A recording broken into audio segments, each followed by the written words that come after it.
we hope that. So I'm listening to Governor Cooper's briefing today on where we're at in the state in terms of the pandemic, and he brought up the questions of faith and those who practice their faith, obviously in churches, synagogues, mosques, and other buildings.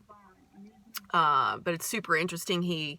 There's been a lawsuit filed, according to the AP reporter who was asking the first question from the press here. I'm listening on the radio, and the lawsuit talks about infringement of assembly and religious practice, apparently. So I'll send that out. We can take a look at that complaint, and while our focus in this class is mostly on media law, obviously these larger issues relate a lot to what we talk about in the course overall.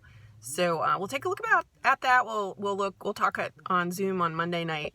I've heard yesterday that the Supreme Court in Wisconsin has actually sided with the petitioners there and against the governor in terms of some of the stay-at-home orders. So this is a fairly unprecedented moment in terms of the balance of powers across the states and this pandemic. So we'll address some of that on Zoom on Monday night. And I think the thing I'd ask you to think about is that strict scrutiny test.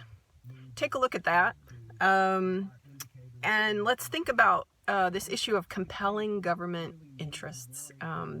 That indeed is probably the most important term when it comes to the state's ability to restrict some of our civil liberties. And another sort of key phrase is that reasonable restriction, reasonable time, place, manner restriction. So we'll talk about that Monday night. Stay safe.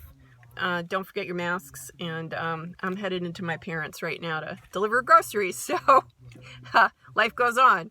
All right. See you Monday.